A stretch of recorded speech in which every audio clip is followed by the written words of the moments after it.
E a economia pode ser um assunto difícil de traduzir, mas em tempos de crise ela se torna um assunto cada vez mais popular entre os brasileiros. Na reportagem da TV Senado, entenda de forma simplificada a atual situação econômica do país.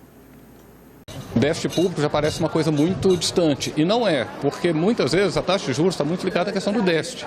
Quer dizer, se o governo gasta muito, ele está extraindo recursos da sociedade que poderiam estar em outros lugares. A forma de equilibrar essa extração de recursos é via taxa de juros, e com isso impacta o nível de atividade, impacta o nível de emprego, impacta a inflação. A economia está ligada à questão da escassez e abundância. Se tudo que você tiver é abundância, não tem necessidade de você fazer economia. Se o dinheiro fosse limitado para você, para mim, olha, o que nós poderíamos fazer? Tudo que nós quiséssemos fazer, nós faríamos. Então aí é que entra a economia. A economia, quando diz que uma pessoa é econômica, quando a pessoa está pensando na economia, fazer economia, é porque os recursos são escassos. Com menos dinheiro no bolso, cada um corta onde pode. A gente está segurando o quanto pode. A gente escolhe o que é mais importante, despreza as outras coisas e vai levando. Eu diminuí muita coisa. Na minha despensa eu diminuí, na minha casa os gastos a gente diminuiu, a nossa saída nós diminuímos bastante. Inclusive esse ano não teve viagem. Você saía para jantar mais vezes, acaba saindo menos. Dá uma impressão que o teu salário não é corrigido sobre aquela inflação que eles falam, né? E a sensação é essa, que passa para a gente é isso. Então, você chega no mercado, prestar uma coisa, aí você vai comprando o que dá para comprar. Eu costumo dizer sempre para as pessoas que nós devemos ter a regra dos 3 sim. Qual é? Primeiro, é indispensável você comprar alguma coisa?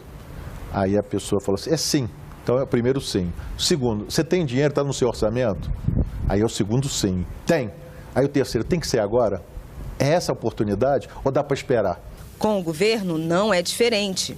O maior marco que houve foi no final do ano passado, que foi aprovada aquela emenda constitucional, chamada de PEC dos gastos, né? Emenda constitucional dos gastos, que limita os gastos. Na verdade, o que o governo optou foi por uma estratégia de não aumentar os gastos. Os gastos públicos iam aumentando numa taxa acima da inflação e acima do crescimento do PIB. Então, era uma questão insustentável no longo prazo. Além de frear os gastos, o governo conta com a aprovação de uma série de projetos para estimular a economia. É o caso das reformas previdenciária e trabalhista.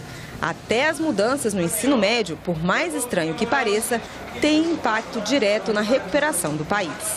Aumentar a qualificação da mão de obra que é formada, você vai formar trabalhadores mais qualificados e mais capazes de se inserir no mercado de trabalho. Isso acaba se refletindo depois em salários maiores, em nível de emprego maior, maior competitividade do país. Eu espero que a gente consiga resgatar o crescimento econômico, mas tenho que ser sincera que com as medidas que o governo está tomando, com as propostas que está enviando a essa casa e também com as medidas que tem tomado no âmbito do Poder Executivo, nós não vamos conseguir fazer isso.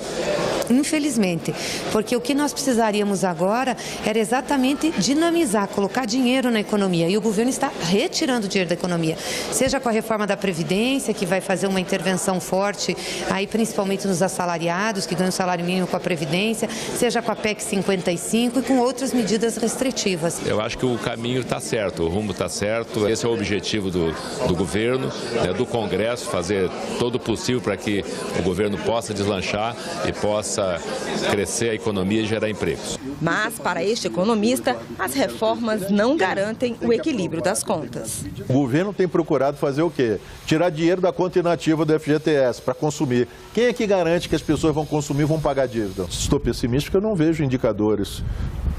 Aí você poderia dizer, mas será que nós não chegamos no fundo do poço? Não sei, porque volta e meia você tem escândalos, você vê que tem brigas do executivo, brigas no legislativo. Então, como é que o empresário se sente à vontade de fazer um plano de negócio, se planejar para investir?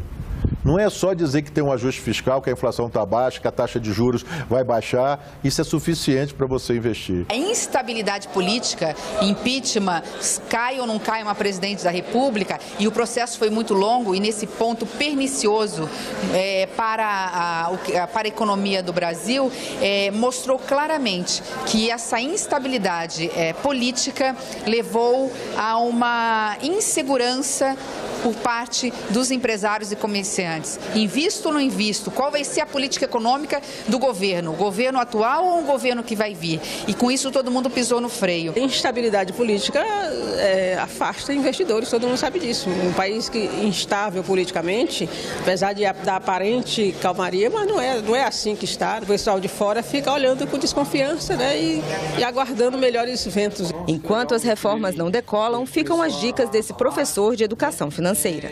Primeiramente, eu sempre aconselho, né, não pegue empréstimo, porque no momento que a gente está, não está favorável a isso, né? Segundo, economizar, né, com cartão. Gaste só aquilo que você ganhe. Outra dica, né, comece a poupar. Que seja R$10, R$20 por mês,